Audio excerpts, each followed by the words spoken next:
Nunca imaginé que el día más hermoso de mi nieto se convertiría en la pesadilla que destruiría para siempre mi relación con uno de mis hijos, cuando un puñetazo delante de 130 personas cambió todo lo que creía saber sobre la familia. Antes de continuar, suscríbete al canal, activa la campanita porque todos los días tenemos nuevas historias. Deja tu like y cuéntanos en los comentarios desde qué ciudad nos estás viendo. Me llamo Andrés Morales Ruiz, tengo 68 años, y esta es la historia de cómo descubrí que a veces los enemigos más peligrosos duermen bajo tu propio techo. Era el 15 de abril de 2023, un sábado perfecto en Madrid, cuando decidí abrir las puertas de mi mansión de 5 millones de euros para celebrar la boda de Javier, mi nieto de 23 años, hijo de mi primogénito Carlos. Desde las 5:30 de la madrugada estaba despierto, revisando cada detalle de los preparativos que había estado planificando durante 8 meses. No era solo una boda, era el evento más importante que había organizado desde el funeral de mi querida esposa María, hace 6 años. Quería que todo fuera perfecto, absolutamente perfecto, para mi nieto y su prometida Sandra. Los floristas de Jardines Eternos habían comenzado su trabajo a las 6 en punto, transformando mi jardín trasero de 2.500 metros cuadrados en un paraíso de rosas blancas, peonías rosadas y margaritas silvestres. Había gastado 4.000 euros solo en decoración floral, pero cada céntimo valía la pena cuando veía cómo se materializaba la visión que Sandra había compartido conmigo durante nuestras conversaciones íntimas de planificación. Don Andrés, las mesas quedan espectaculares con estos manteles de lino belga, comentó Mercedes, la coordinadora del equipo floral, mientras dirigía a sus asistentes en la colocación de los centros de mesa. Su nieto va a llorar de emoción cuando vea todo esto. Y tenía razón. Las 12 mesas redondas distribuidas estratégicamente alrededor de mi fuente central de mármol travertino lucían como obras de arte. Cada mesa tenía capacidad para 11 invitados, con vajilla de porcelana Royal Albert que había heredado de mi madre, cristalería de Bohemia que María y yo habíamos comprado durante nuestra luna de miel en Praga, y cubiertos de plata maciza que brillaban bajo la luz matutina. «Papá, esto está quedando increíble», me dijo Carlos cuando llegó a las 7:30, todavía en ropa deportiva después de su rutina de ejercicio matutino. Mi hijo mayor, de 42 años, había sido mi apoyo incondicional desde la muerte de María. Ingeniero civil como yo, entendía la importancia de la planificación meticulosa y los detalles precisos. «¿Has visto a tu hermano esta mañana?», le pregunté mientras verificábamos juntos la lista de tareas pendientes en mi iPad. Diego tenía la costumbre de desaparecer durante los eventos familiares importantes, apareciendo en el último momento y generalmente en estados que prefería no recordar. «No he sabido nada de él desde el jueves», respondió Carlos con esa expresión de preocupación fraternal que conocía muy bien. Intenté llamarlo anoche para confirmar si necesitaba que lo recogiera, pero no contestó. La verdad es que había estado esperando que Diego no apareciera. En los últimos 6 meses, nuestras interacciones habían sido cada vez más tensas y incómodas. Cada conversación terminaba inevitablemente con él preguntándome sobre mi testamento, cuándo pensaba transferirle parte de la mansión o por qué Carlos tenía más participación en la empresa familiar. Sus obsesiones patrimoniales habían comenzado a contaminar hasta los momentos más simples de convivencia familiar. Alrededor de las 9, el equipo de catering, gastronomía selecta, llegó con 3 furgonetas cargadas de equipo profesional e ingredientes premium. Había elegido un menú mediterráneo sofisticado: jamón ibérico de bellota de Guijuelo, salmón ahumado noruego, paella valenciana preparada en el momento por el chef especialista Roberto Vázquez, cordero asado con hierbas aromáticas de mi propio jardín y una selección de quesos manchegos madurados que había estado reservando en mi bodega durante 2 años. «Señor Morales, vamos a necesitar acceso a la cocina principal para la preparación de salsas y guarniciones», me informó Laura Jiménez, la coordinadora del catering, una mujer profesional de unos 35 años que había manejado eventos para diplomáticos y empresarios de alto nivel. Por supuesto, Laura, la cocina está completamente a vuestra disposición. ¿Necesitáis algo más para garantizar que todo salga perfecto? Con las instalaciones que tiene usted, señor, va a ser el evento más elegante que hayamos coordinado este año, respondió con una sonrisa genuina que me tranquilizó completamente. Cuando Javier llegó a las 10:30, acompañado de Sandra y sus padres, los señores López Martín, que habían viajado desde Valencia, mis ojos se llenaron de lágrimas de orgullo. Mi nieto lucía impecable en su traje Hugo Boss gris marengo, con una corbata de seda italiana que le había regalado especialmente para este día. Sandra estaba absolutamente radiante, con un vestido pre-ceremonia color marfil que realzaba su belleza natural y su sonrisa nerviosa pero emocionada. «Abuelo, no puedo creer que hayas hecho todo esto por nosotros», me dijo Javier, abrazándome fuertemente, con esa voz quebrada por la emoción que me recordaba a su padre cuando era joven. «Es exactamente como Sandra y yo lo habíamos soñado, pero 1000 veces más hermoso». «Es lo menos que podía hacer por mi nieto favorito», le respondí, aunque sabía que era mi único nieto. «Tu abuela María habría estado tan orgullosa de verte hoy. Ella siempre decía que algún día tendríamos una boda perfecta en este jardín». Pero entonces, alrededor de las 11:30, escuché el sonido inconfundible de un taxi frenando bruscamente en la entrada principal de mi propiedad. Diego había llegado, y algo en mi instinto me advirtió inmediatamente que el día perfecto que había planificado estaba a punto de complicarse de maneras que no podía imaginar. El taxi se alejó dejando una estela de humo negro que contrastaba brutalmente con la pureza del aire matutino en La Moraleja. Diego salió del vehículo con movimientos torpes y descoordinados que inmediatamente me pusieron en alerta máxima. Llevaba el mismo traje azul marino que había usado en la boda de su primo Antonio el año anterior, pero ahora lucía arrugado, como si hubiera dormido con él puesto durante varios días consecutivos. «Buenos días, familia», gritó desde la entrada principal con una sonrisa forzada que no llegaba a sus ojos inyectados en sangre. Su voz tenía esa resonancia pastosa característica de quien ha estado bebiendo durante horas, posiblemente desde la noche anterior. «Espero no llegar tarde a la celebración del siglo».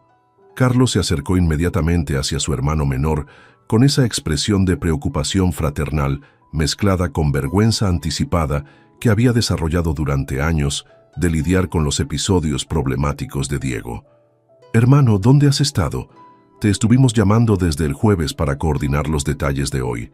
«He estado ocupado, Carlos», respondió Diego con sarcasmo venenoso mientras se tambaleaba ligeramente hacia la mesa de bebidas que habíamos preparado para recibir a los invitados.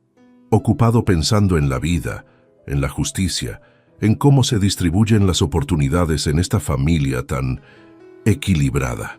Sus palabras destilaban resentimiento acumulado durante meses, quizás años. Me di cuenta de que esta no era simplemente una resaca matutina. Era algo más profundo y peligroso. Diego había llegado a la boda de su sobrino con una agenda personal que nada tenía que ver con celebrar el amor de Javier y Sandra. Sandra, quien estaba conversando animadamente con su madre cerca del arco floral donde se realizaría la ceremonia, giró la cabeza al escuchar los comentarios inadecuados de Diego. Su expresión cambió instantáneamente de alegría radiante a preocupación confusa. Era la primera vez que presenciaba uno de los episodios problemáticos de mi hijo menor, y claramente no sabía cómo interpretar la situación.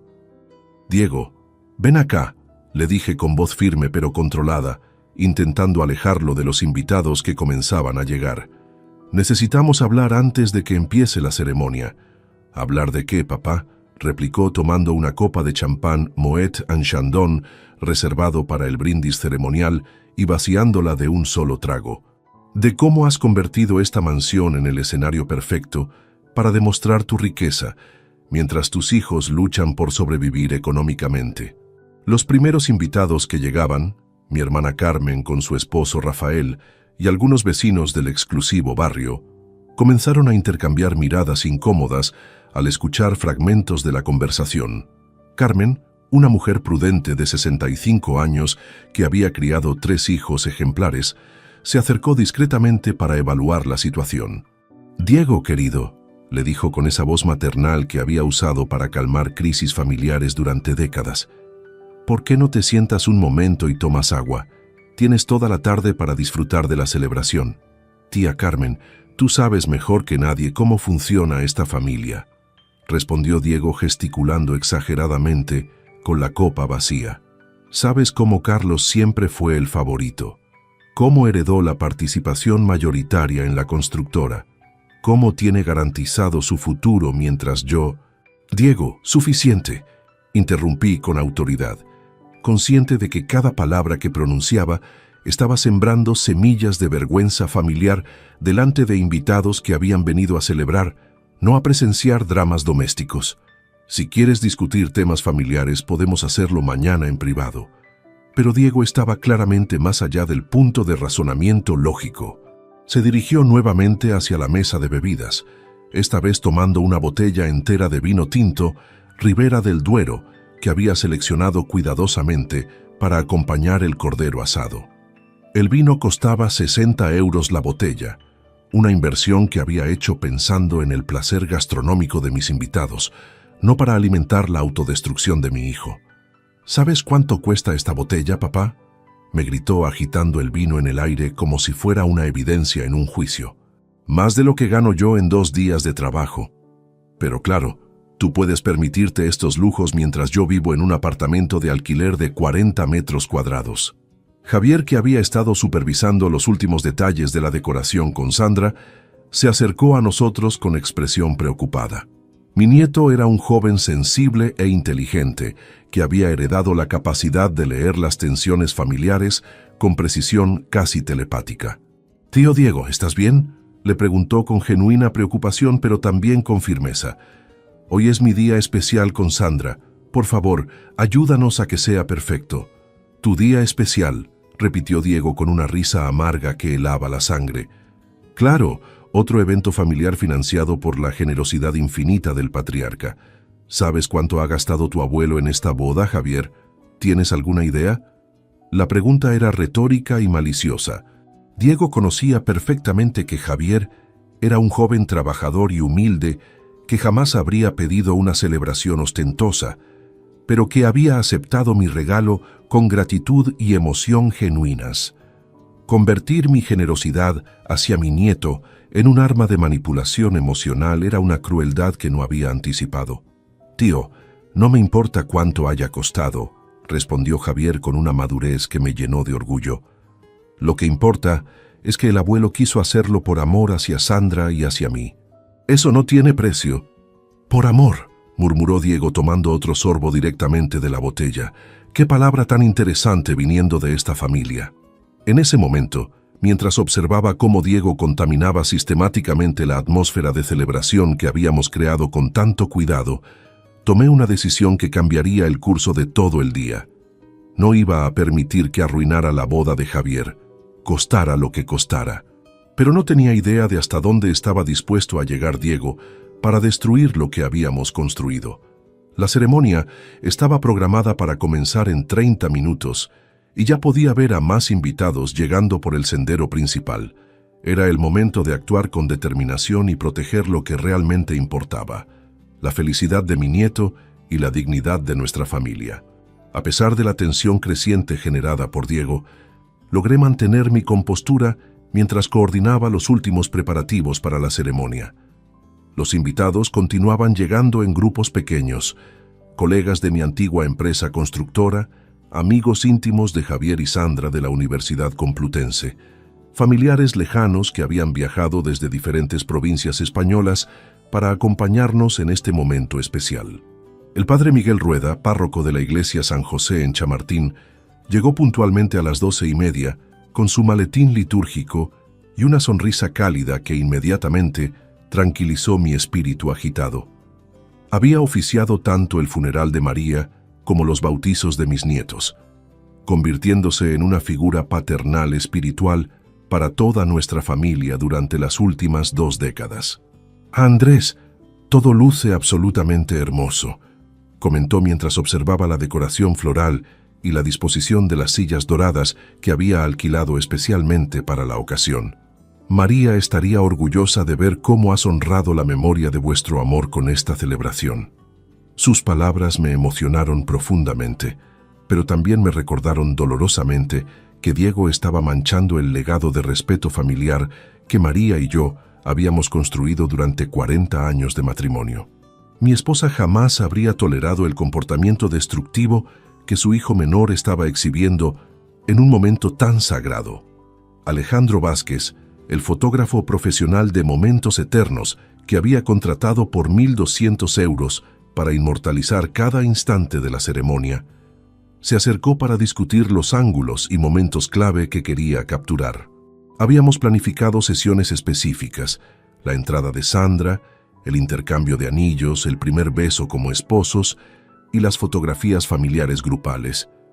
Don Andrés, ¿hay algún miembro de la familia que prefiera mantenerse alejado de las fotografías oficiales?, preguntó Alejandro con tacto profesional, habiendo observado claramente el comportamiento errático de Diego durante los últimos 30 minutos.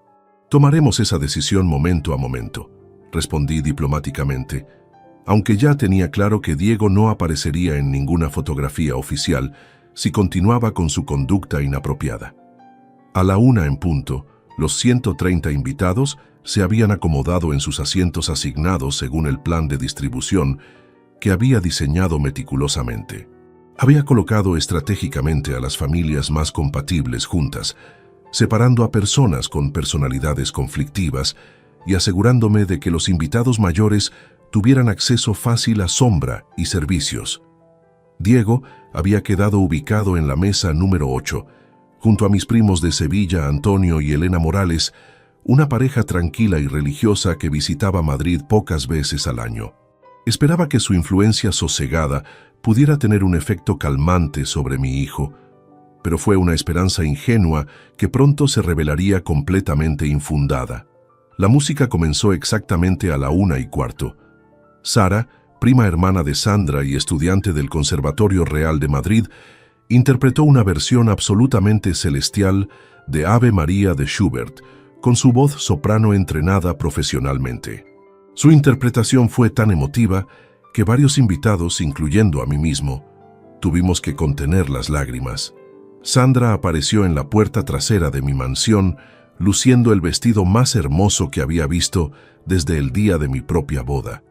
El diseño de rosa clara, que había costado 4.000 euros pero valía cada céntimo, realzaba su figura elegante mientras caminaba lentamente por el sendero de pétalos blancos que habíamos preparado especialmente para su entrada triunfal. Su padre, Joaquín López, la acompañaba con una mezcla de orgullo paternal y emoción contenida que me recordó vívidamente el día que entregué a mi hija imaginaria, porque María y yo nunca tuvimos hijas, en matrimonio. El simbolismo de entregar a una hija en matrimonio representa la confianza absoluta en el amor que ha encontrado, y era evidente que Joaquín confiaba plenamente en Javier. Todos los invitados se pusieron de pie simultáneamente en señal de respeto hacia la novia, creando una imagen perfectamente coreografiada de elegancia y tradición familiar. Todos, excepto Diego, que permanecía sentado en su silla, balanceándose ligeramente, mientras murmuraba comentarios incomprensibles hacia mis primos sevillanos. Javier esperaba junto al altar improvisado que habíamos montado frente a la fuente central, vestido con su traje Hugo Boss y una sonrisa que irradiaba felicidad pura e incontaminada.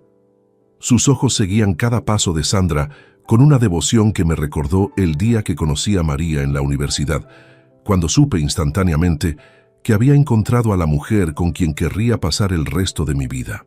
El padre Miguel comenzó la ceremonia con las palabras tradicionales que han unido a parejas durante siglos.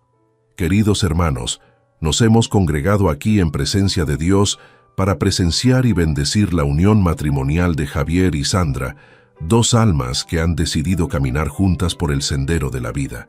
Las promesas matrimoniales fueron intercambiadas con una sinceridad que conmovió profundamente a todos los presentes. Javier prometió amar y proteger a Sandra, en la salud y en la enfermedad, en la riqueza y en la pobreza, hasta que la muerte nos separe, mientras Sandra respondía con votos personalizados que había escrito durante semanas de preparación emocional. El intercambio de anillos fue el momento más emotivo de toda la ceremonia. Las alianzas de oro blanco con pequeños diamantes incrustados, que habían costado 3.000 euros en la joyería Pérez y Hermanos de la Gran Vía, simbolizaban la eternidad del compromiso que estaban asumiendo delante de Dios y de sus familias. «Con este anillo te desposo», declaró Javier deslizando la alianza en el dedo anular de Sandra, con manos ligeramente temblorosas por la emoción. «Como símbolo de mi amor eterno y mi compromiso inquebrantable contigo». Sandra repitió las mismas palabras con una voz cristalina que llevaba el eco de todas las mujeres enamoradas que habían pronunciado esas promesas sagradas antes que ella. Era un momento de perfección absoluta que quedaría grabado en mi memoria como uno de los más hermosos de mi vida. Hasta que el sonido de una botella de vino cayendo y rompiéndose contra el suelo de mármol interrumpió brutalmente la magia del momento. Diego había perdido el control de la botella de Ribera del Duero mientras gesticulaba exageradamente durante una conversación que había escalado a gritos susurrantes con Antonio y Elena.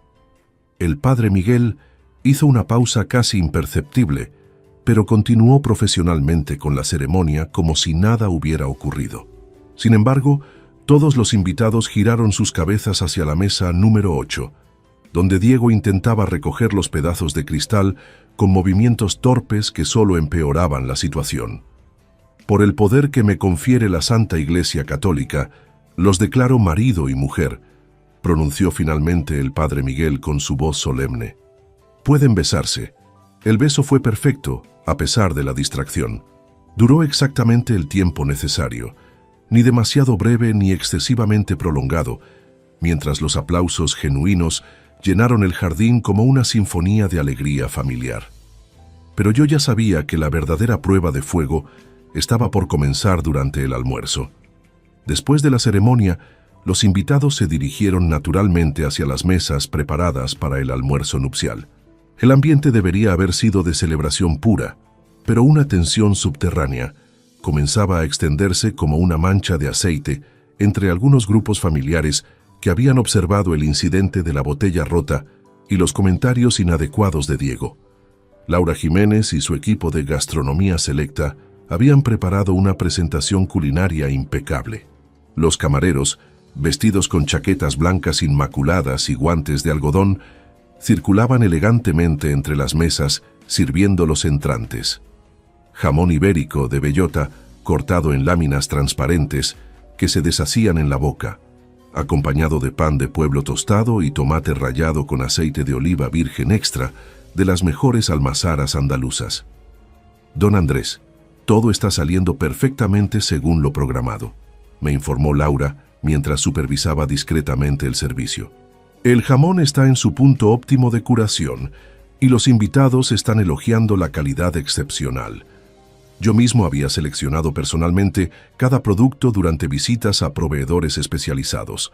El jamón procedía directamente de la dehesa El Bosque en Guijuelo, donde había establecido una relación comercial durante años de eventos corporativos en mi empresa constructora.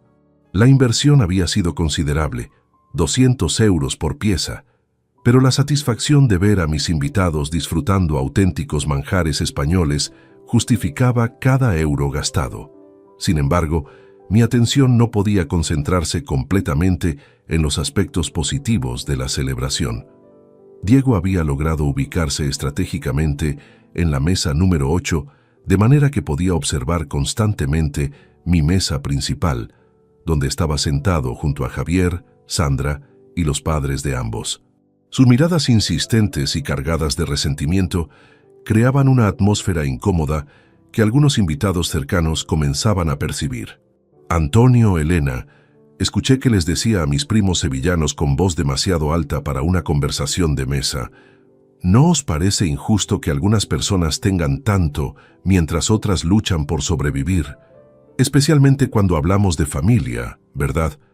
Antonio, un hombre prudente de 60 años que había trabajado toda su vida como profesor de instituto en Sevilla, intentó diplomáticamente desviar la conversación hacia temas menos controversiales. «Diego, ¿qué tal si hablamos de la hermosa ceremonia? Sandra lucía radiante, ¿no te parece?» Pero Diego estaba claramente más interesado en exponer sus frustraciones que en celebrar la felicidad de su sobrino. Continuó con su monólogo resentido mientras tomaba copas sucesivas del vino tinto, que yo había seleccionado cuidadosamente para acompañar los diferentes platos del menú. Durante el segundo plato, la paella valenciana preparada magistralmente por el chef Roberto Vázquez en una paellera profesional de 80 centímetros de diámetro, la situación comenzó a deteriorarse visiblemente. Diego se había levantado de su silla con el pretexto de felicitar a los novios, pero en realidad se dirigía hacia mi mesa con una intención claramente confrontacional.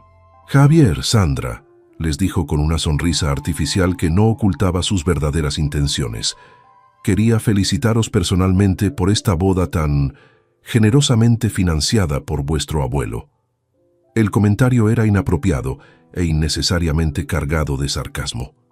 Sandra, una joven educada y sensible, se ruborizó visiblemente ante la implicación de que su celebración matrimonial era una demostración ostentosa de riqueza en lugar de una expresión genuina de amor familiar.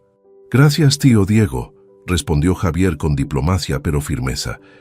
«El abuelo ha sido muy generoso y estamos profundamente agradecidos por todo lo que ha hecho para que nuestro día sea especial».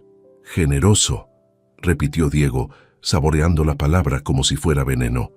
«Sí, muy generoso con algunos miembros de la familia, con otros no tanto». Los padres de Sandra, Joaquín y Mercedes López, intercambiaron miradas de incomodidad creciente. Habían viajado desde Valencia específicamente para conocer a la familia política de su hija, esperando encontrar un ambiente acogedor y armonioso.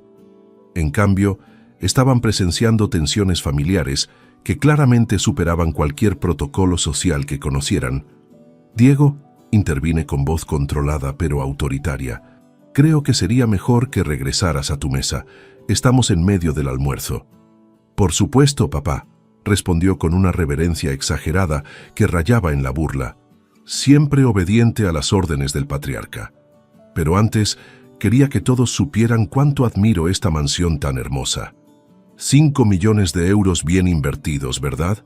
La cifra resonó como una bomba en el aire vespertino. Varios invitados de las mesas cercanas suspendieron sus conversaciones para prestar atención a lo que claramente se estaba convirtiendo en una confrontación familiar pública. Mencionar el valor monetario de mi propiedad delante de invitados era una violación absoluta de cualquier norma de educación y privacidad familiar. «Diego, suficiente», le advertí levantándome de mi silla. «Si tienes algo que discutir conmigo, podemos hacerlo en privado después de la celebración». «¿En privado?», rió con amargura. «Llevamos años discutiendo en privado, papá. Años de conversaciones donde me prometes consideración justa, donde me dices que todos tus hijos son iguales, donde me aseguras que mi futuro está garantizado. Pero la realidad es muy diferente, ¿verdad?».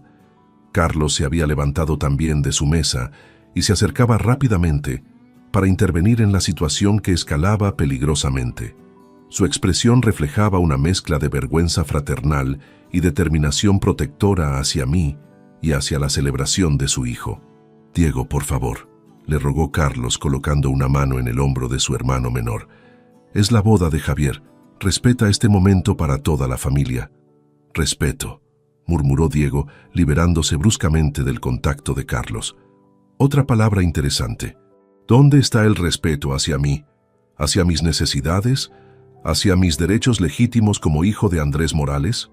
En ese momento, mientras Diego pronunciaba mi nombre completo con un tono acusatorio que helaba la sangre, me di cuenta de que habíamos llegado a un punto de no retorno.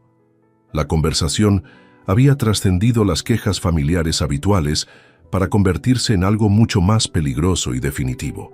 Los invitados más cercanos habían dejado completamente de comer, observando la escena con fascinación morbosa mezclada con incomodidad extrema. Algunos comenzaron a alejarse discretamente hacia otras zonas del jardín, llevándose sus copas de vino como excusa para evitar ser testigos directos del colapso familiar que se desarrollaba ante sus ojos. El momento había llegado para tomar una decisión que cambiaría el curso de todo el día y posiblemente de toda mi relación con Diego para siempre. La tensión en el jardín había alcanzado un punto crítico donde cada palabra pronunciada podía desencadenar consecuencias irreversibles. Los camareros del catering habían dejado discretamente de servir los platos principales, posicionándose estratégicamente cerca de las salidas, mientras observaban la confrontación familiar que se desarrollaba delante de 130 testigos incómodos.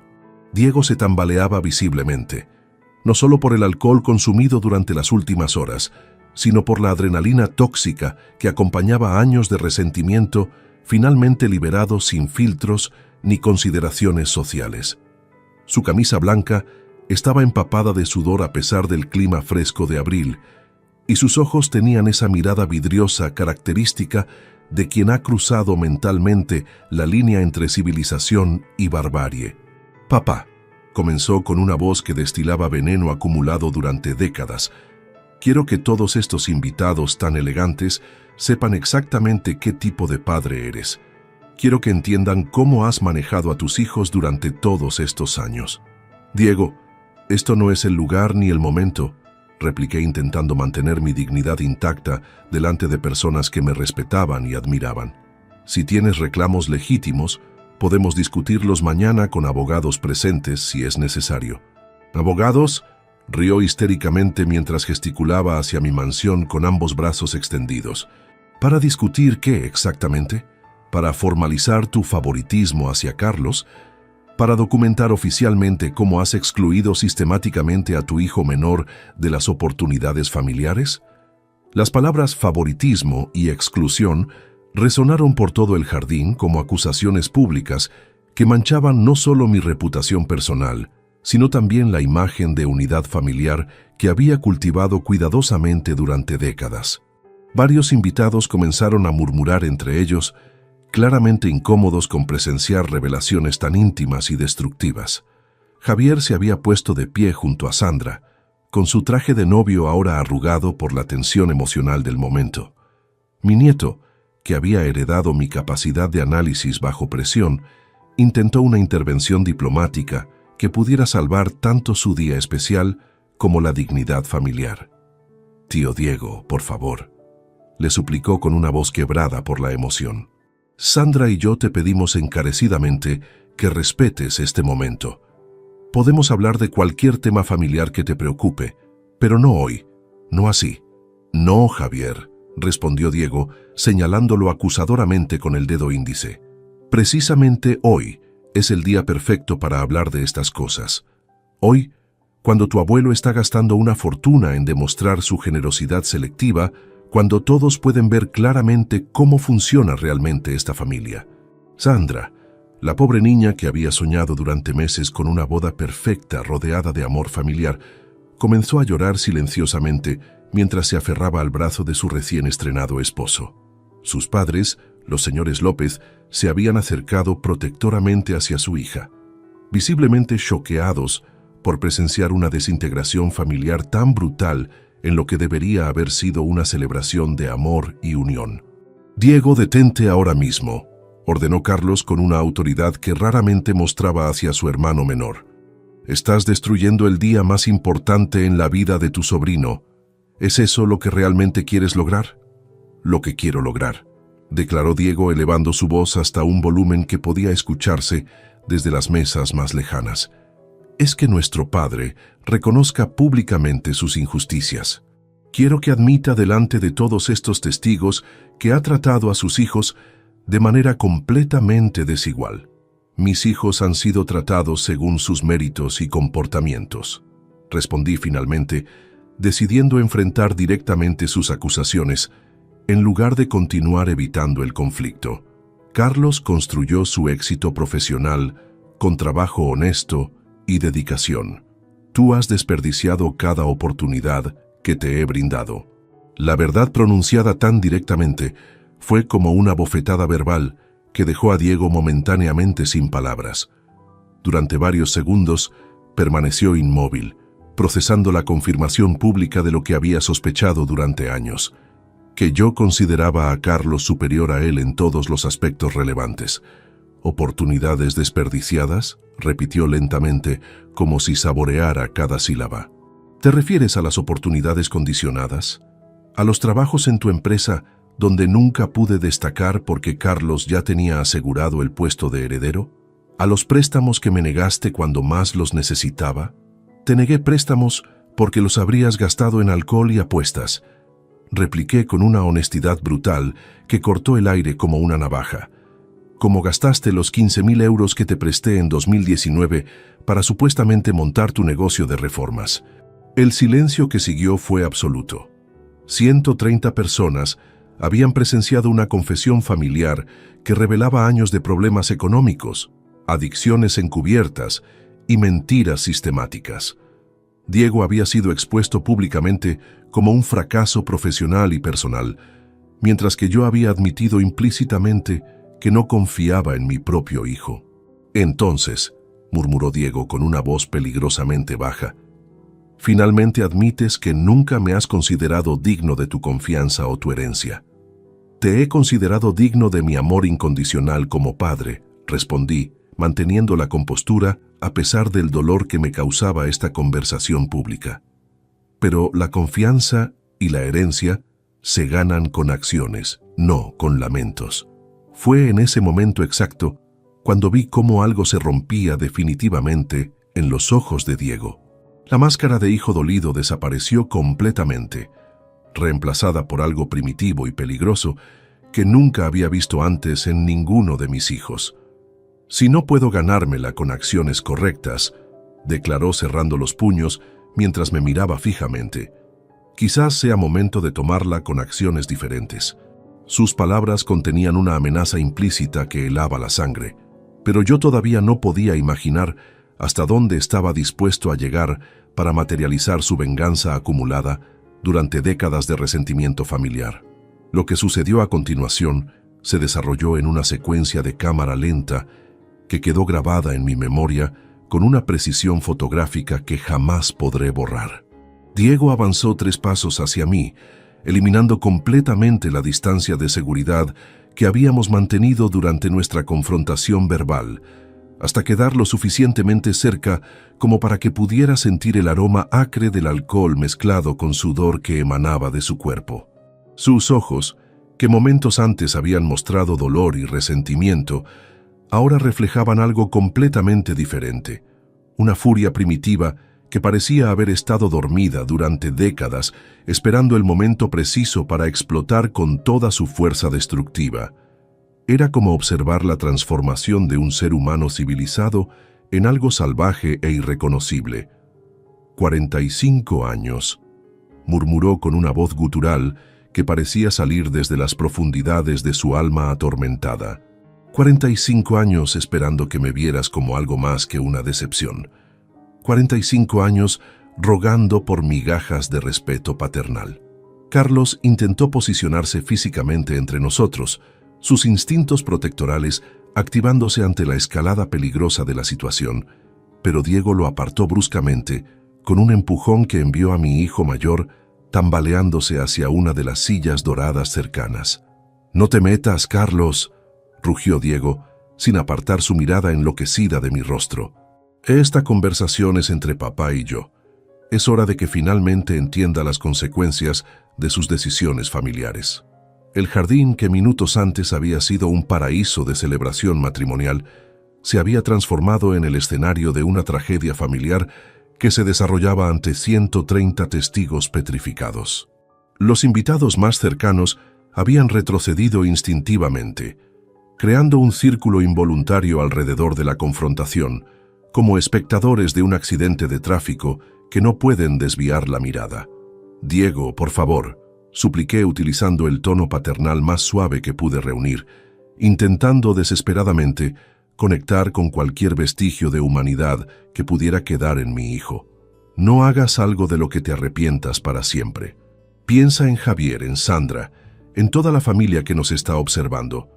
Pero mis palabras parecían rebotar contra una pared de resentimiento solidificado durante décadas de frustraciones acumuladas. Diego había llegado a un punto de no retorno emocional, donde las consideraciones racionales ya no tenían ningún poder para detener la tormenta que había estado gestándose en su interior. ¿Arrepentirme?, repitió con una carcajada que sonaba como cristal rompiéndose. El único arrepentimiento que tengo es haber esperado tanto tiempo para hacer esto. Debería haber actuado hace años, cuando todavía creía que podías cambiar.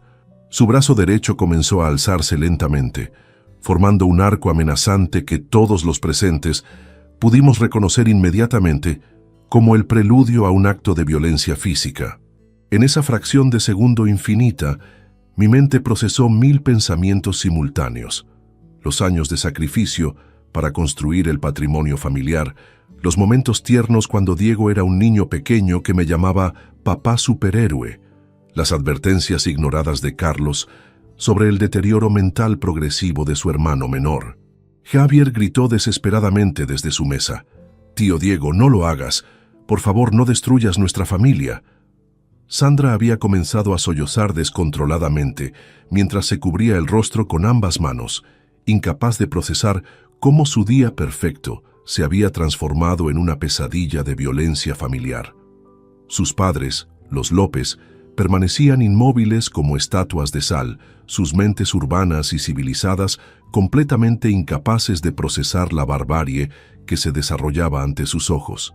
«Esto es por todos los años de humillación», declaró Diego con una frialdad que contrastaba dramáticamente con la furia descontrolada que había mostrado segundos antes. «Por todas las veces que me hiciste sentir insignificante, por todos los favores que le diste a Carlos mientras a mí me negabas hasta las migajas». El impacto fue brutal, preciso y devastadoramente efectivo. Su puño derecho conectó directamente con mi pómulo izquierdo con una fuerza que canalizaba 45 años de resentimiento familiar concentrado en un solo golpe. Sentí cómo los huesos de mi rostro absorbían el impacto mientras mi cabeza se ladeaba violentamente hacia la derecha, un movimiento tan brusco que escuché el crujido de las vértebras cervicales protestando contra la torsión súbita. El dolor fue inmediato e intenso, irradiándose desde el punto de contacto hacia toda la estructura ósea de mi cara.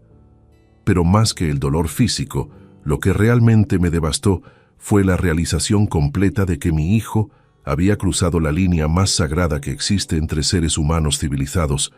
Había levantado la mano contra su propio padre de 68 años delante de toda su familia. Mi cuerpo, debilitado por la edad y completamente desprevenido para el ataque, perdió inmediatamente el equilibrio. Me desplomé hacia atrás como un árbol talado, primero golpeando contra la elegante mesa de postres que Laura y su equipo habían preparado con tanto cuidado, derribando la exposición artística de tartaletas de frutas y profiteroles que habían costado 300 euros, pero que ahora se esparcían por el suelo como los restos de una batalla. Luego caí pesadamente sobre el mármol travertino que había importado específicamente desde las canteras de Carrara, sintiendo cómo mi cabeza rebotaba contra la piedra fría con un sonido seco que resonó por todo el jardín como un disparo. El impacto secundario contra el suelo fue casi tan doloroso como el puñetazo original, creando una doble onda de dolor que se extendía desde mi cráneo hacia todo mi sistema nervioso. La sangre comenzó a brotar inmediatamente desde una laceración profunda en mi ceja izquierda, formando un reguero carmesí que se deslizaba por mi mejilla hasta formar un charco sobre el mármol claro. Cada gota era testimonio tangible de hasta dónde puede llegar la destrucción cuando el amor familiar se transforma en odio puro y violencia descontrolada. El silencio que siguió al impacto fue sepulcral, como si el mundo entero hubiera suspendido su respiración para procesar la magnitud de lo que acababa de presenciar. 130 personas quedaron completamente inmóviles, sus mentes luchando para aceptar que habían sido testigos de un acto de violencia doméstica, protagonizado por un hijo contra su padre anciano, en lo que debería haber sido una celebración de amor y unión familiar. Diego permanecía de pie sobre mi cuerpo tendido, respirando pesadamente, con los nudillos de su mano derecha manchados con mi sangre, observando su obra destructiva con una expresión que mezclaba satisfacción vengativa con el horror gradual de comprender completamente lo que había hecho. Los siguientes 5 minutos transcurrieron en una dimensión temporal completamente distorsionada, donde cada segundo se extendía hasta la eternidad, mientras 130 invitados procesaban simultáneamente el trauma colectivo de haber presenciado violencia doméstica en su forma más brutal y primitiva.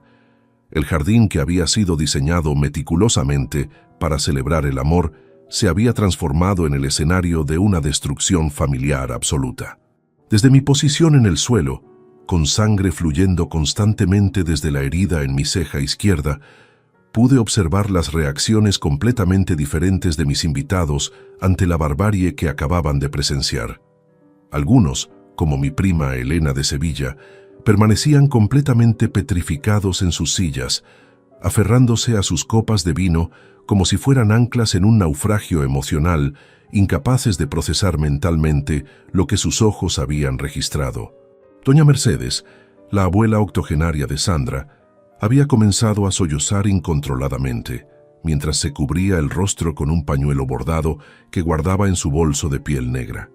Sus lágrimas no eran solo de shock, sino de una profunda tristeza generacional al presenciar cómo una familia aparentemente respetable se desintegraba de la manera más violenta posible. Dios mío, repetía como una oración desesperada, balanceándose ligeramente en su silla mientras intentaba encontrar sentido a la violencia que había presenciado. ¿Cómo puede un hijo hacer esto a su padre? ¿Cómo puede suceder algo así? Los hombres presentes reaccionaron con una mezcla compleja de indignación moral y vergüenza masculina ante la cobardía absoluta de agredir a un anciano. Mi vecino Ramón Herrera, un empresario de 60 años que había construido su fortuna desde cero como yo, se había puesto de pie inmediatamente con expresión de repugnancia total hacia Diego. «Esto es intolerable», declaró con voz temblorosa de ira contenida. Agredir a un hombre de 68 años es la cobardía más despreciable que he presenciado jamás. Otros invitados comenzaron a moverse cautelosamente hacia mí, pero manteniendo distancia prudencial de Diego, quien continuaba de pie junto a mi cuerpo ensangrentado, como un conquistador contemplando el campo de batalla.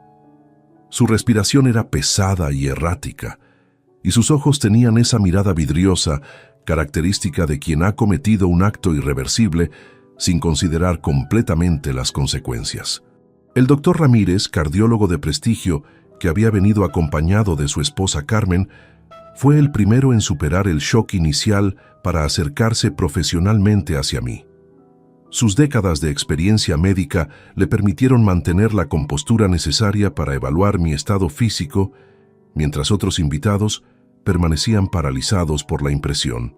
«¿Señor Morales, me escucha claramente?», preguntó mientras se arrodillaba cuidadosamente junto a mi cabeza, evitando la sangre que continuaba fluyendo sobre el mármol. «¿Siente dolor en el cuello o la espalda? ¿Tiene visión borrosa o náuseas?» «Escucho perfectamente, doctor», respondí con una voz más débil de lo que esperaba, pero consciente y coherente. «Dolor intenso en el rostro y mareos leves, pero puedo mover todas las extremidades». Mientras el doctor Ramírez realizaba una evaluación neurológica básica, verificando mis reflejos pupilares y coordinación motora, Javier finalmente logró romper la parálisis emocional que lo había mantenido inmóvil desde el momento del impacto. Mi nieto se abalanzó hacia mí con una agilidad desesperada, su elegante traje de novio manchándose inmediatamente con mi sangre mientras se arrodillaba al otro lado de mi cuerpo. «Abuelo, abuelo, háblame, por favor», gritaba con una voz quebrada por el pánico y la desesperación. «¿Cómo te sientes? Necesitas que llamemos a una ambulancia». Sus manos temblaban violentamente mientras intentaba limpiar la sangre de mi rostro con su pañuelo de bolsillo. El mismo pañuelo que había usado para secarse las lágrimas de felicidad durante su ceremonia matrimonial apenas una hora antes. La ironía cruel del destino no se me escapó. El día más feliz de su vida se había transformado en una pesadilla traumática que lo marcaría para siempre. Sandra permanecía de pie junto a su mesa nupcial, con su hermoso vestido de rosa clará, ahora salpicado con gotas de mi sangre, que habían volado durante el impacto inicial. Sus ojos reflejaban un shock profundo que iba más allá del horror por la violencia física. Era la comprensión devastadora de que su nueva familia política tenía fracturas internas tan profundas que podían explotar en violencia doméstica sin previo aviso. Los padres de Sandra, Joaquín y Mercedes López, se habían acercado protectoramente hacia su hija, claramente debatiéndose entre el impulso natural de huir de una situación peligrosa y el compromiso social de permanecer hasta asegurar que mi bienestar estuviera garantizado. Sus rostros reflejaban el shock de personas civilizadas que jamás habían presenciado violencia familiar en sus círculos sociales respetables. Mercedes, Joaquín, logré articular dirigiéndome hacia ellos desde el suelo. Podéis marcharos si queréis, no tenéis por qué presenciar esto, no es culpa vuestra ni de Sandra. No vamos a abandonarle, don Andrés, respondió Joaquín López con una dignidad admirable que me conmovió profundamente. Nos quedamos hasta saber que está fuera de peligro. Esto no cambia nada respecto al cariño que sentimos por usted y por Javier. Mientras tanto, Carlos había logrado sobreponerse al shock inicial y se posicionaba estratégicamente entre Diego y el resto de los invitados, especialmente protegiendo a los niños presentes que habían comenzado a llorar al ver la sangre en el suelo. Su rostro reflejaba una compleja mezcla de vergüenza fraternal, furia protectiva hacia mí y desesperación por controlar una situación que había escalado completamente fuera de cualquier parámetro civilizado. Diego, aléjate de él inmediatamente, le ordenó Carlos con una autoridad que raramente había mostrado hacia su hermano menor. ¿Te das cuenta de lo que acabas de hacer? ¿Tienes alguna comprensión de las consecuencias legales y familiares de tus acciones? Pero Diego parecía estar en una dimensión mental completamente diferente, como si hubiera cruzado un portal psicológico que lo separaba de la realidad consensual que compartíamos el resto de los presentes. Se tambaleaba ligeramente, no solo por el alcohol consumido, sino aparentemente por la adrenalina masiva que acompañaba el acto de violencia que había cometido. Las consecuencias, murmuró Diego con una sonrisa perturbadora que helaba la sangre. Las únicas consecuencias que veo son que finalmente alguien le plantó cara a este manipulador emocional. Años rogando por respeto, años pidiendo justicia y nunca recibiendo nada excepto humillaciones. Sus palabras destilaban una desconexión total de la realidad que me hizo comprender, incluso mientras yacía ensangrentado en el suelo, que había perdido completamente a mi hijo menor mucho antes de este acto de violencia física. La persona que me había agredido ya no era Diego. Era una versión distorsionada y tóxica que había sido consumida por el resentimiento hasta convertirse en algo irreconocible. En la distancia, comenzamos a escuchar las sirenas de la policía que se acercaban rápidamente por las calles tranquilas del barrio La Moraleja.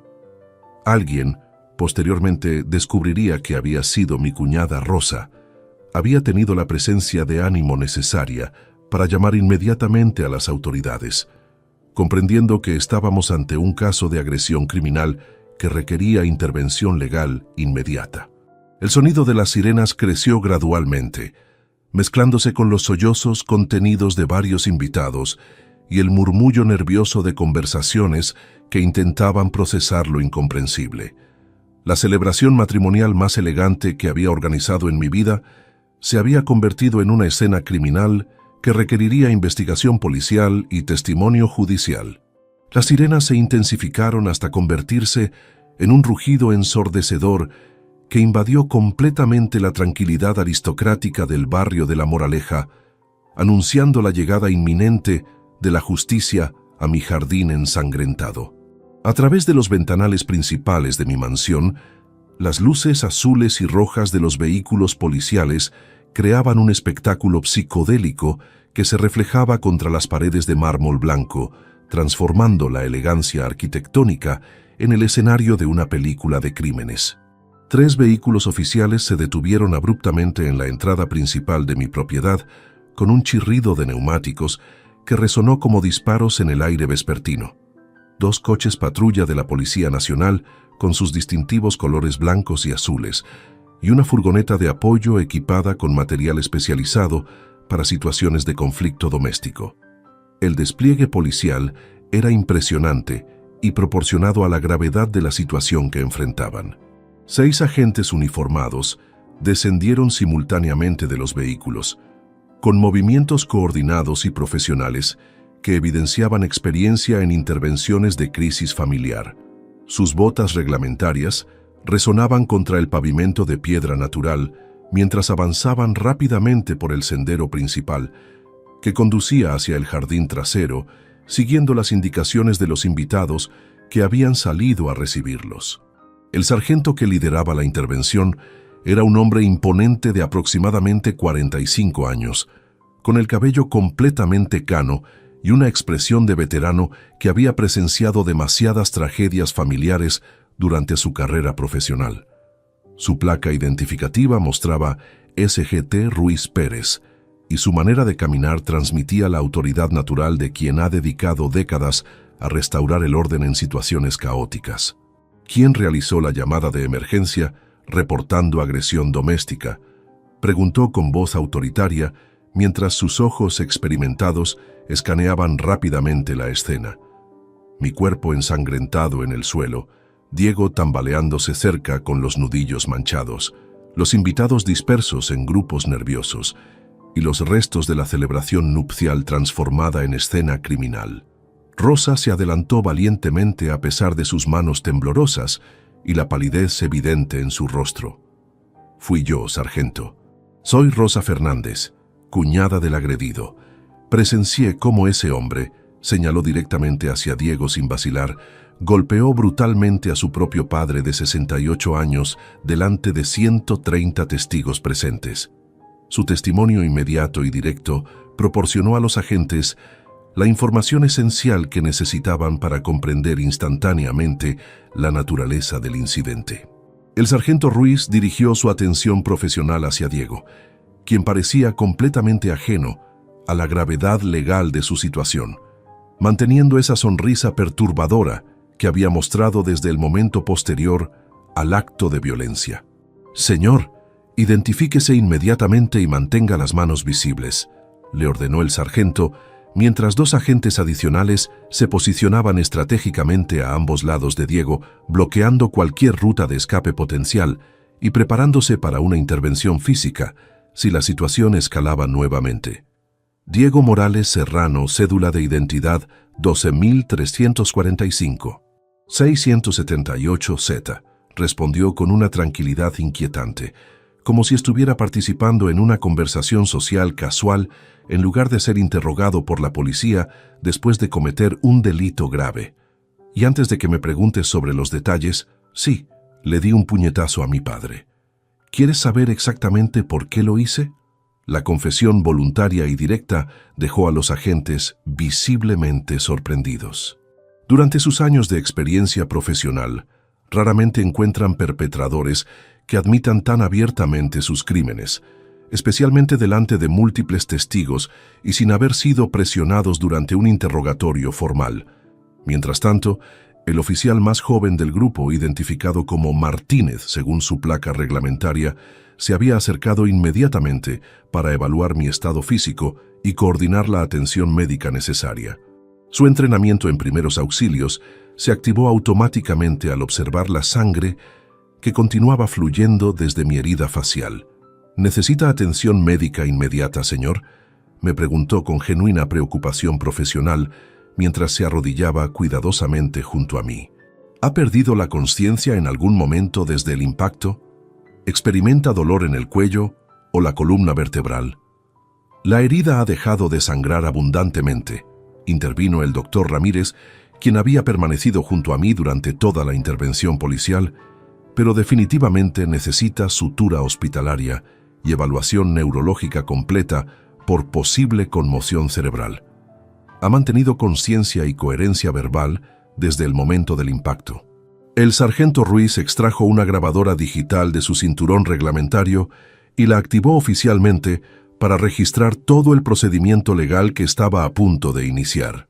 Voy a proceder con la detención formal del sospechoso, Diego Morales Serrano. Queda usted oficialmente arrestado por el presunto delito de lesiones agravadas hacia persona mayor de 65 años, según establece el artículo 148 del Código Penal Español. La fórmula legal resonó por todo el jardín como una sentencia definitiva que marcaba el punto de no retorno en nuestra destrucción familiar. Los invitados que permanecían presentes, aproximadamente la mitad, había decidido marcharse discretamente durante la confusión, observaban el procedimiento policial con una mezcla de fascinación morbosa e incomodidad extrema. «Tiene derecho a permanecer en silencio», continuó el sargento con el protocolo establecido. «Tiene derecho a designar abogado de su elección, y si no puede permitírselo, se le asignará uno de oficio. Tiene derecho a que sus declaraciones no sean utilizadas en su contra si las realiza sin presencia letrada. ¿Comprende estos derechos que le he notificado? No necesito abogado», declaró Diego con una arrogancia que rayaba en la demencia, «porque no me arrepiento de nada de lo que he hecho aquí. Todo el mundo presente vio exactamente lo que pasó. Le di a este hombre manipulador exactamente lo que se merecía después de años de humillaciones sistemáticas». Sus declaraciones autoincriminatorias eran registradas meticulosamente por la grabadora digital, proporcionando evidencia legal irrefutable que complicaría enormemente cualquier defensa futura que pudiera intentar. Los agentes intercambiaron miradas profesionales que indicaban su experiencia con casos similares, donde los perpetradores destruyen sus propias posibilidades legales mediante confesiones impulsivas. Los murmullos de indignación se extendieron entre los invitados que escuchaban las declaraciones desafiantes de Diego.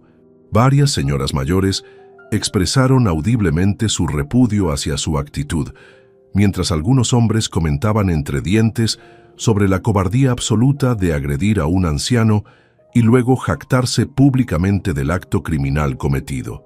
Los agentes procedieron con la detención física de manera profesional, pero inflexible.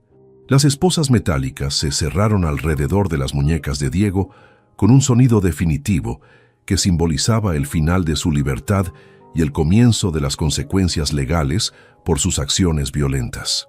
«Señor Morales», se dirigió el sargento hacia mí mientras los paramédicos del Suma 112, que habían llegado simultáneamente con la policía, comenzaban a preparar mi traslado hospitalario.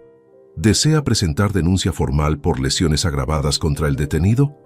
«Absolutamente», respondí desde la camilla de emergencia, con una determinación que sorprendió incluso a mi hijo Carlos. «Quiero que este caso se procese con todo el rigor que permite la ley española». El jardín que había diseñado para celebrar el amor familiar se había convertido oficialmente en una escena criminal que requeriría investigación judicial, testimonios de testigos y un proceso legal que cambiaría para siempre la estructura de nuestra familia. La ambulancia del Suma 112 había llegado exactamente 18 minutos después de la detención formal de Diego, con sus luces de emergencia creando patrones hipnóticos contra las fachadas elegantes de las mansiones vecinas en La Moraleja. Los paramédicos, Cristina Vega y Alberto Sánchez, según sus identificaciones profesionales, demostraron una eficiencia impecable mientras desplegaban su equipo médico especializado para evaluar exhaustivamente mis heridas antes del traslado obligatorio al Hospital Universitario La Paz. Presión arterial 145/95, ligeramente elevada pero comprensible, considerando el trauma físico y emocional experimentado, reportó Cristina mientras verificaba meticulosamente mis signos vitales con un tensiómetro digital de última generación. Frecuencia cardíaca, 88 pulsaciones por minuto, dentro de parámetros normales para su edad. Experimenta dolor de cabeza intenso, náuseas persistentes o visión doble, don Andrés, dolor de cabeza moderado y mareos leves. Admití honestamente, mientras Alberto preparaba cuidadosamente el equipo de inmovilización cervical como medida preventiva estándar para cualquier traumatismo craneal en pacientes de edad avanzada. Pero creo que se debe más al shock emocional de la situación que a consecuencias neurológicas del impacto físico. Alberto, un paramédico veterano de aproximadamente 35 años, con experiencia evidente en traumas complejos, ajustó profesionalmente el collarín cervical alrededor de mi cuello para garantizar estabilidad durante el transporte. A su edad, señor Morales, cualquier traumatismo craneal debe evaluarse exhaustivamente en centro hospitalario.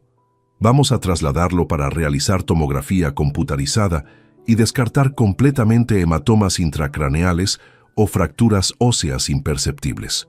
Carlos se subió inmediatamente a la ambulancia conmigo, rechazando categóricamente las sugerencias de algunos familiares de que podría seguirnos en su propio vehículo. Su presencia física a mi lado era más que apoyo fraternal. Representaba la continuidad de la familia honorable que habíamos construido juntos, en contraste dramático con la destrucción que Diego había sembrado en apenas 5 minutos de violencia descontrolada.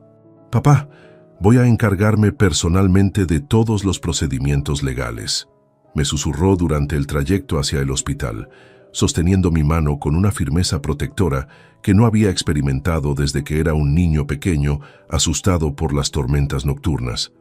De la denuncia formal de contratar al mejor abogado penalista de Madrid, de coordinar la salida de todos los invitados de casa.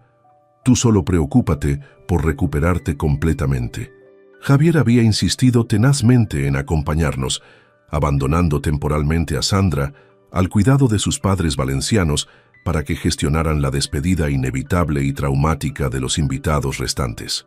Mi nieto, todavía vestido con su traje de novio ahora completamente arrugado y manchado con mi sangre, se sentaba en el pequeño asiento lateral de la ambulancia, observándome con una mezcla devastadora de amor incondicional y preocupación que me recordaba intensamente a su padre a la misma edad. «Abuelo, no puedo creer que el tío Diego haya sido capaz de hacer algo así», murmuró con una voz quebrada que reflejaba la pérdida traumática de la inocencia familiar que había experimentado en su propio día de boda. ¿Cómo alguien puede golpear a su padre delante de toda la familia? ¿Cómo llegó a tanto resentimiento? Sus preguntas eran las mismas que yo me había estado planteando durante años, sin encontrar respuestas satisfactorias. Diego había recibido las mismas oportunidades educativas que Carlos, el mismo amor paternal incondicional, la misma herencia cultural y económica.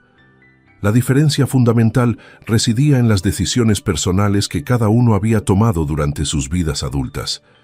Carlos eligió la responsabilidad y el trabajo honesto, mientras Diego optó por el resentimiento y la autodestrucción.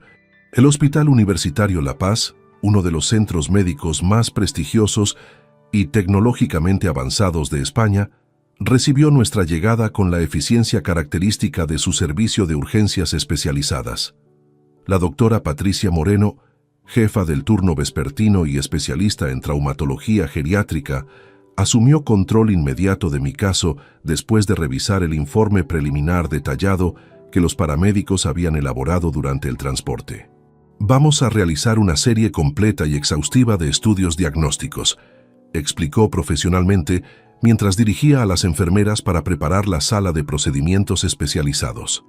Radiografía craneal en múltiples proyecciones, tomografía computarizada de alta resolución, análisis sanguíneo completo con marcadores de coagulación y evaluación neurológica detallada. Queremos descartar absolutamente cualquier complicación interna que pueda manifestarse posteriormente.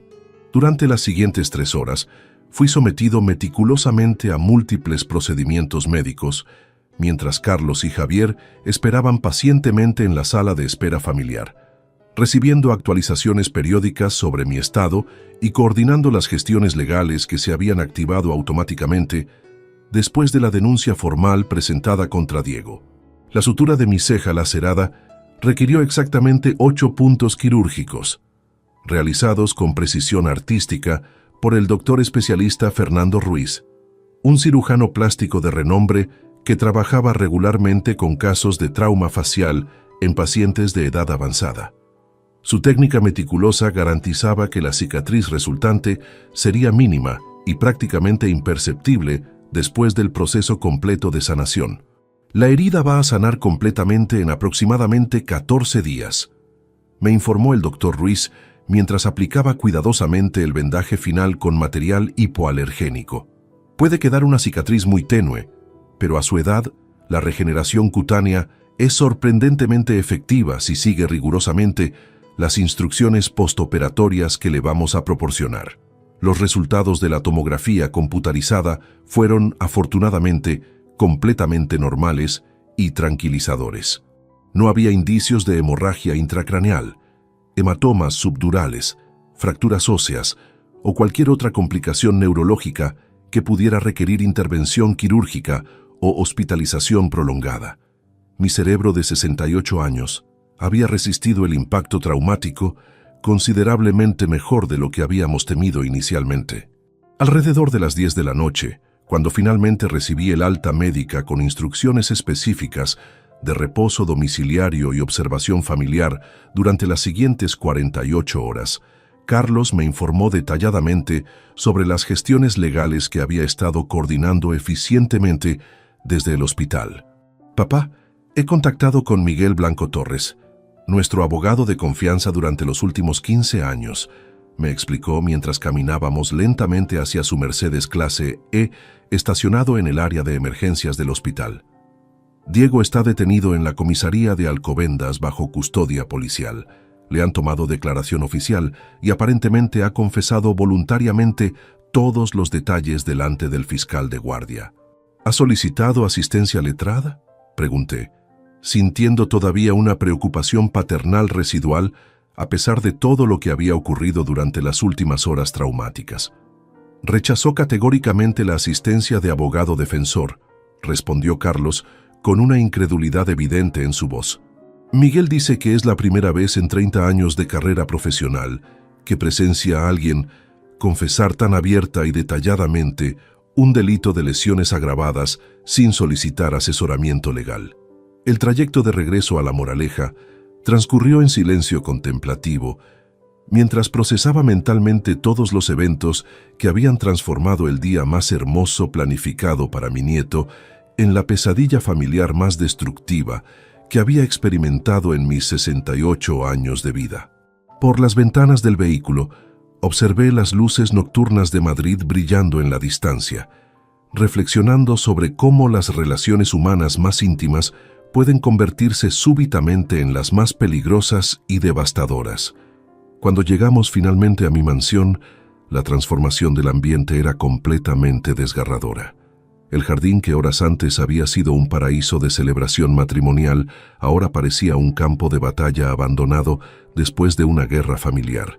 La mañana del lunes 17 de abril amaneció gris y lluviosa, como si el cielo madrileño hubiera decidido reflejar melancólicamente el estado emocional devastado de nuestra familia después de los eventos traumáticos del día anterior. A las 8 en punto, exactamente como habíamos coordinado durante mi regreso nocturno del hospital, Miguel Blanco Torres se presentó puntualmente en mi mansión llevando un maletín de cuero italiano repleto de documentos legales que cambiarían definitivamente el destino judicial y patrimonial de Diego. Miguel, mi abogado de absoluta confianza durante los últimos 15 años de gestiones empresariales y familiares, es un hombre meticulosamente profesional de 55 años que había manejado desde la constitución legal de mi empresa constructora hasta la redacción de múltiples versiones de mi testamento. Su experiencia especializada en derecho penal familiar sería absolutamente crucial para navegar la complejidad legal extraordinaria que se avecinaba después de la agresión pública que había presenciado 130 testigos. «Andrés, la situación legal es considerablemente más grave de lo que habíamos anticipado inicialmente», me explicó mientras revisaba minuciosamente los documentos oficiales que había traído organizados en carpetas clasificadas por urgencia y importancia. «Diego ha sido formalmente imputado por un delito tipificado en el artículo 148 del Código Penal Español, lesiones agravadas con la circunstancia cualificada de que la víctima supera los 65 años de edad». Estábamos sentados cómodamente en mi despacho privado de caoba, rodeados por las estanterías que contenían décadas de libros especializados en derecho mercantil, arquitectura y literatura clásica que había coleccionado pacientemente durante toda mi carrera profesional. Las paredes también exhibían fotografías familiares de épocas más felices.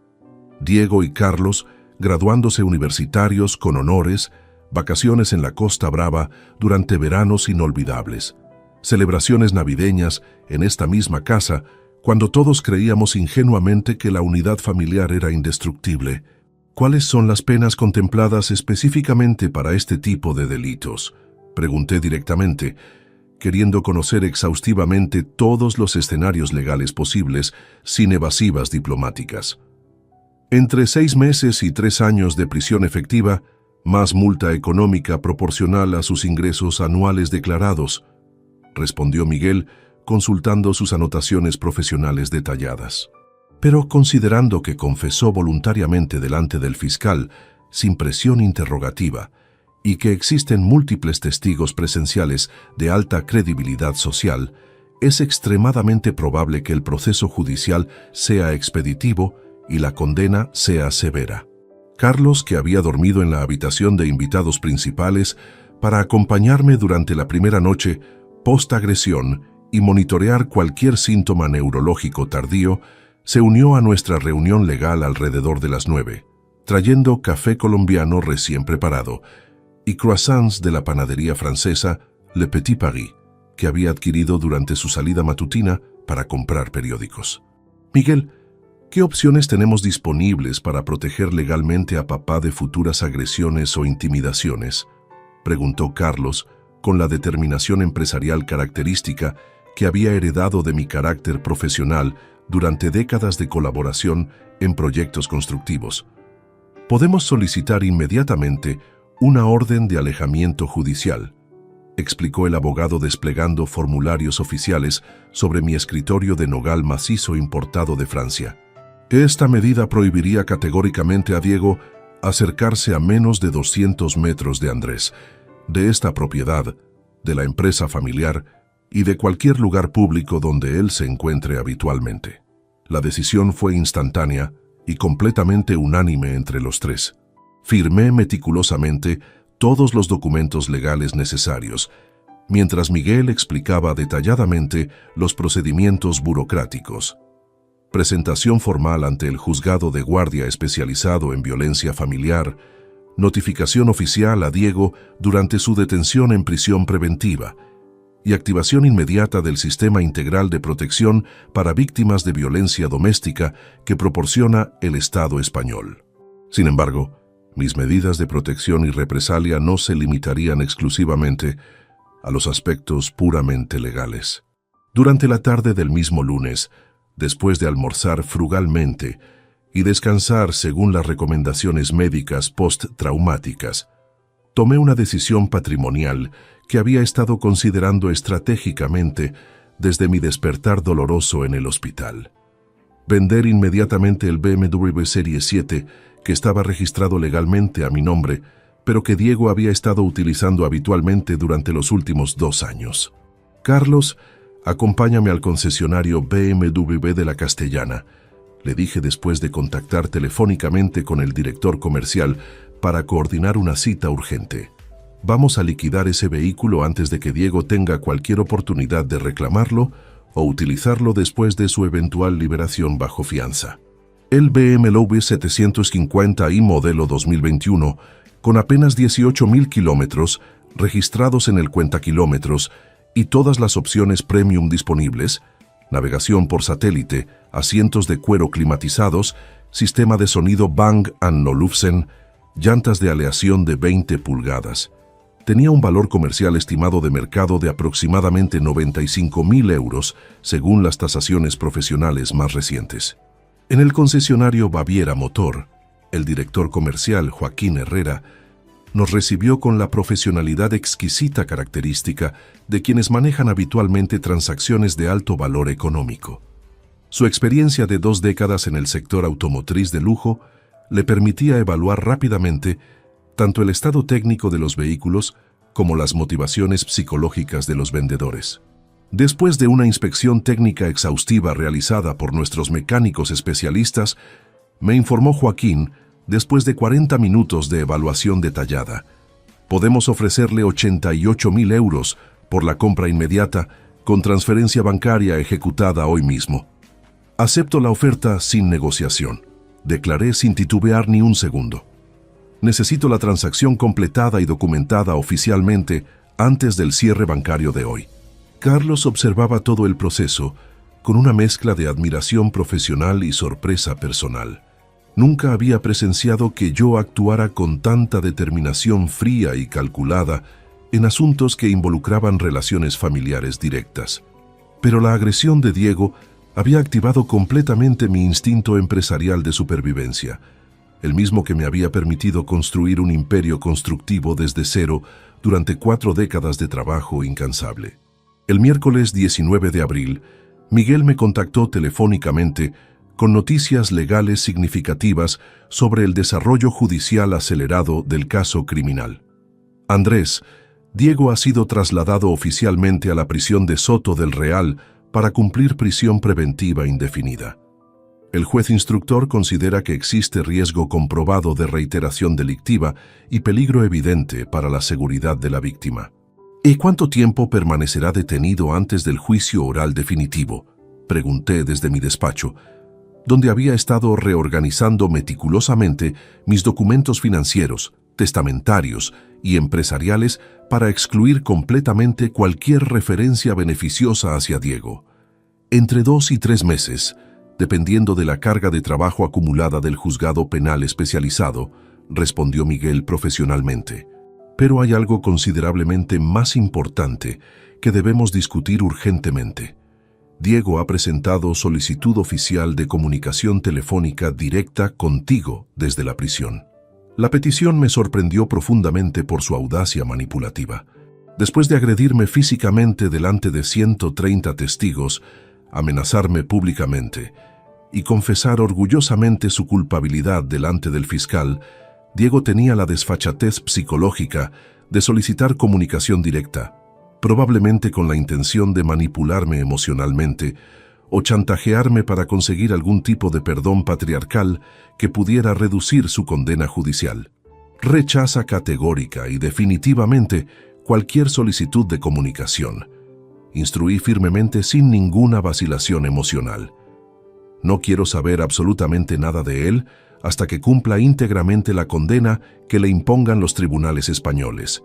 Durante las siguientes semanas, me dediqué sistemáticamente a reorganizar completamente mi patrimonio personal y testamento familiar, contratando los servicios adicionales especializados de la notaría Mendoza y Asociados para redactar un nuevo testamento que excluía absoluta e irrevocablemente a Diego de cualquier herencia futura, presente o contingente. 6 meses después de aquella noche traumática que había destruido aparentemente para siempre la armonía de nuestra familia, el 15 de octubre de 2023 desperté experimentando una sensación profunda de renovación personal que no había sentido desde los días posteriores al funeral de mi querida esposa María. La cicatriz en mi ceja izquierda había sanado completamente según las predicciones optimistas del Dr. Ruiz, dejando únicamente una línea tenue y plateada que me recordaba diariamente la fortaleza interior que había descubierto durante los momentos más oscuros y desafiantes de mi existencia. El proceso judicial contra Diego se había desarrollado con una eficiencia judicial notable. El 28 de agosto, en la sala número 12 del Juzgado Penal de Madrid, se celebró la vista oral definitiva con una asistencia masiva de testigos que habían presenciado la agresión. Familiares cercanos, amigos íntimos, vecinos del barrio La Moraleja, e incluso algunos miembros del personal de catering, que habían decidido voluntariamente apoyarme moralmente durante todo el proceso legal complejo. Diego compareció esposado, vestido con el uniforme reglamentario de la prisión de Soto del Real, y manteniendo esa expresión de arrogancia desafiante que no había modificado ni siquiera después de 3 meses en reclusión preventiva. Durante todo el juicio, se negó categóricamente a mostrar arrepentimiento alguno por sus acciones violentas, insistiendo obsesivamente en que había actuado justificadamente contra las injusticias patrimoniales que supuestamente yo había cometido contra él durante décadas.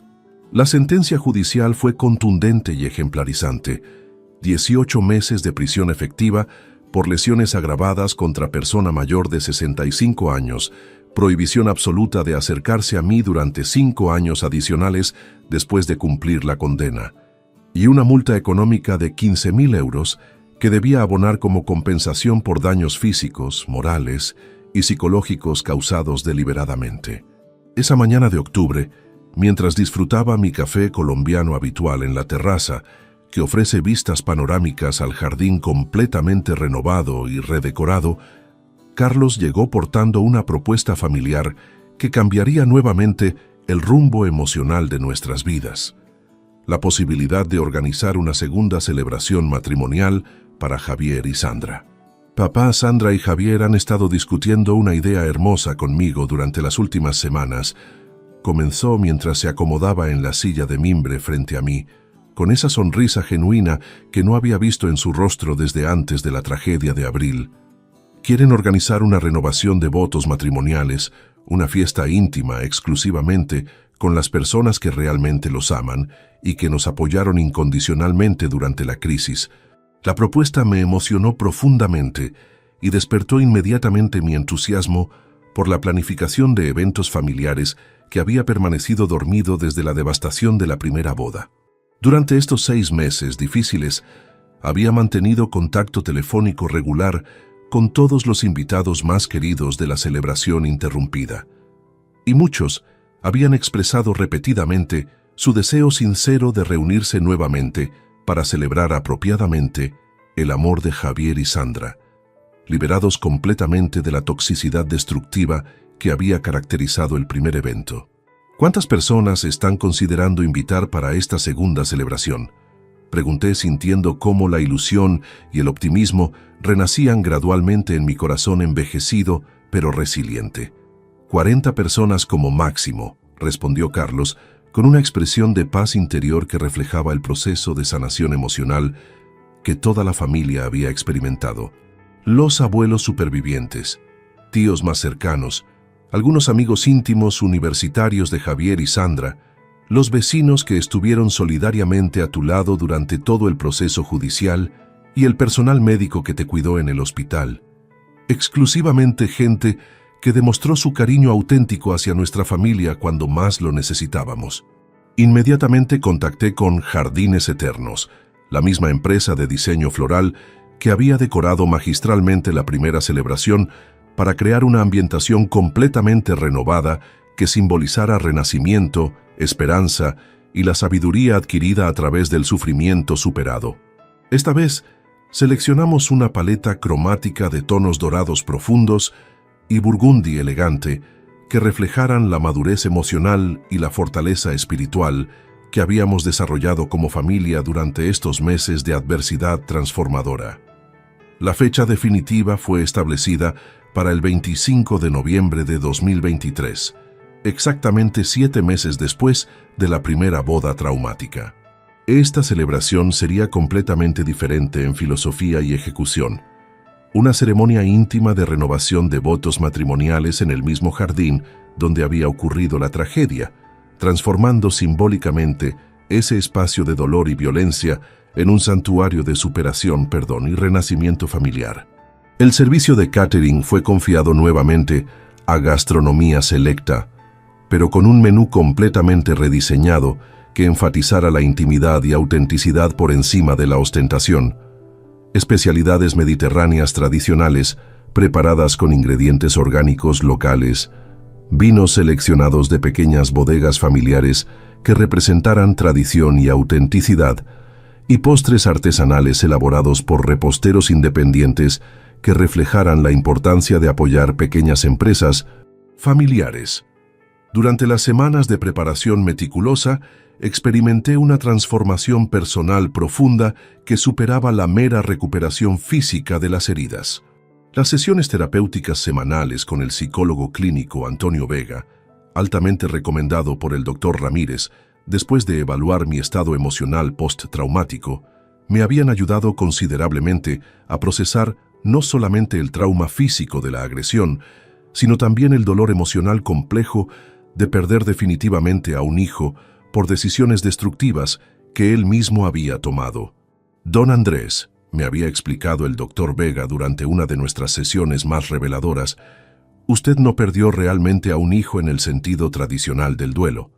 Lo que descubrió es que una persona con tendencias tóxicas y manipuladoras había estado disfrazándose de hijo durante décadas, utilizando los vínculos sanguíneos para justificar comportamientos inaceptables.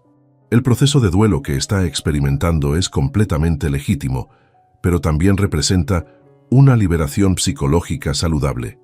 La mañana del 25 de noviembre amaneció despejada y luminosa, con una temperatura perfecta de 18 grados centígrados y una brisa suave que movía delicadamente las hojas doradas de los árboles ornamentales de mi jardín. A las 11 en punto, los primeros invitados seleccionados comenzaron a llegar. Mi hermana Carmen, acompañada de su esposo Rafael, quienes habían sido fundamentales durante mi recuperación emocional. Doña Mercedes, la abuela octogenaria de Sandra, quien había insistido valientemente en asistir, a pesar de sus dificultades de movilidad crecientes. El doctor Ramírez y su esposa Carmen, quienes se habían convertido en amigos íntimos después de su apoyo profesional y personal durante la crisis.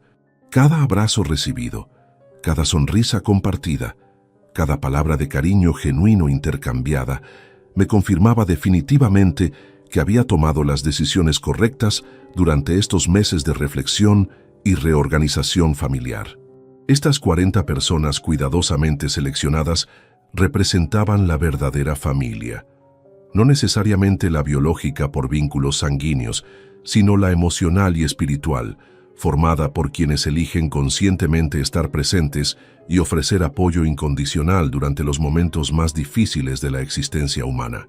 Javier lucía absolutamente radiante, vestido con un traje nuevo de color azul marino elegante, mientras Sandra había seleccionado un vestido sofisticado color champagne que simbolizaba perfectamente la elegancia madura adquirida después de superar adversidades significativas juntos como pareja recién casada, cuando renovaron solemnemente sus votos matrimoniales frente al padre Miguel, quien había accedido generosamente a oficiar esta segunda ceremonia.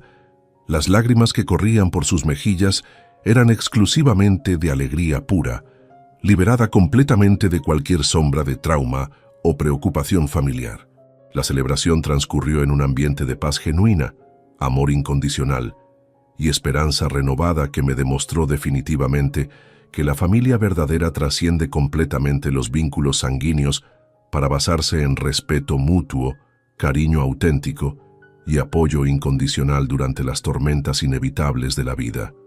Si te gustó esta historia, dale like al video, suscríbete al canal y comparte tus impresiones en los comentarios. Para escuchar la próxima historia, haz clic en la caja de la izquierda. Gracias por vernos. Estamos una vez más por acá, huevón. Una noche más por acá, muchachos, con ustedes. Qué bueno verlos por acá. Aplausos. No lo merecemos, no lo merecemos. Después de un día tan berraco, huevón. Después de un día tan agitado. Aquí estamos. Invictos. Me gustó esto. ¿Cómo vamos, parceros? Buenas noches, háblamelo de Ledán. ¿Todo bien o qué? ¿Cómo estás, parcerito? Háblamelo, Pirlo. Pirlo 420 en la casa. ¿Cómo va, hermano? ¿Cómo va todo? ¿Cómo va todo, mi socio? ¿Qué es lo que es?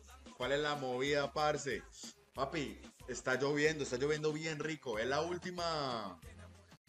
Yo creo que es la última lluvia de primavera, weón. No, bueno, lluvia de primavera. De hecho, principios de lluvia de primavera. Parcero, la verdad que hoy estoy muy bien, weón. A pesar de que casi no cuento la historia hoy, weón. Papi, me parto la cabeza. Literalmente.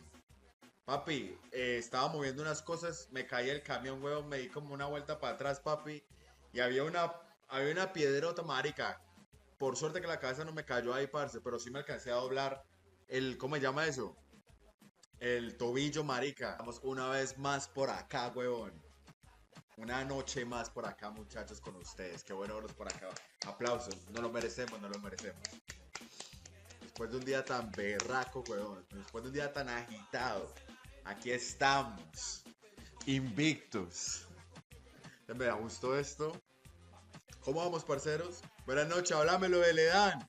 ¿Todo bien o qué? ¿Cómo estás, parcerito? Háblamelo, Pirlo. Pirlo 420 en la casa. ¿Cómo va, hermano? ¿Cómo va todo? ¿Cómo va todo, mi socio? ¿Qué es lo que es? ¿Cuál es la movida, parce? Papi, está lloviendo bien rico. Es la última. Yo creo que es la última lluvia de primavera, weón. No, bueno, lluvia de primavera. De hecho, principios de lluvia de primavera. Parcero, la verdad que hoy estoy muy bien, huevón. A pesar de que casi no cuento la historia hoy, huevón. Papi, cae me parto la cabeza. Literalmente. Papi, estaba moviendo unas cosas, me caí el camión, huevón, me di como una vuelta para atrás, papi. Y había una piedrota, marica. Por suerte que la cabeza no me cayó ahí, parce, pero sí me alcancé a doblar ¿cómo se llama eso? El tobillo, marica. Vamos una vez más por acá, huevón. Una noche más por acá, muchachos, con ustedes. Qué bueno verlos por acá. Aplausos. No lo merecemos, no lo merecemos.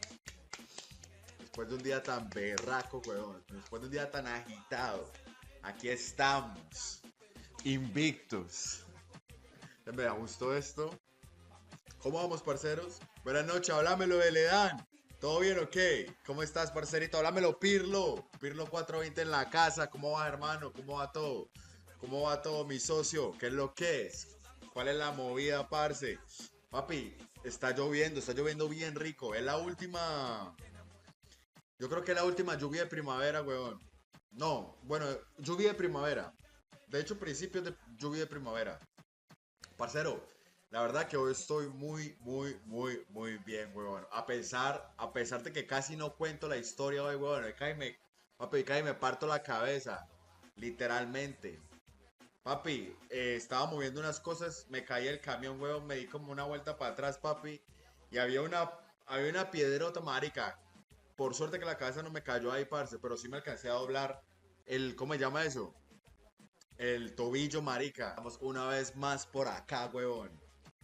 Una noche más por acá, muchachos, con ustedes. Qué bueno verlos por acá. Aplausos. No lo merecemos, no lo merecemos. Después de un día tan berraco, weón. Después de un día tan agitado. Aquí estamos. Invictos. Me gustó esto. ¿Cómo vamos, parceros? Buenas noches, háblamelo de Ledán. ¿Todo bien o qué? ¿Cómo estás, parcerito? Háblamelo, Pirlo. Pirlo 420 en la casa. ¿Cómo va, hermano? ¿Cómo va todo? ¿Cómo va todo, mi socio? ¿Qué es lo que es? ¿Cuál es la movida, parce? Papi, está lloviendo bien rico. Es la última. Yo creo que es la última lluvia de primavera, weón. No, bueno, lluvia de primavera. De hecho, principios de lluvia de primavera. Parcero, la verdad que hoy estoy muy bien, weón. A pesar de que casi no cuento la historia hoy, weón. Papi, cae me parto la cabeza. Literalmente. Papi, estaba moviendo unas cosas, me caí el camión, weón, me di como una vuelta para atrás, papi. Y había una piedrota, marica. Por suerte que la cabeza no me cayó ahí, parce, pero sí me alcancé a doblar ¿cómo se llama eso? El tobillo, marica. Vamos una vez más por acá, weón. Una noche más por acá, muchachos, con ustedes. Qué bueno verlos por acá. Aplausos. No lo merecemos, no lo merecemos. Después de un día tan berraco, weón. Después de un día tan agitado. Aquí estamos. Invictos. Me gustó esto. ¿Cómo vamos, parceros? Buenas noches, háblamelo de Ledán. ¿Todo bien o qué? ¿Cómo estás, parcerito? Háblamelo, Pirlo. Pirlo 420 en la casa. ¿Cómo va, hermano? ¿Cómo va todo? ¿Cómo va todo, mi socio? ¿Qué es lo que es? ¿Cuál es la movida, parce?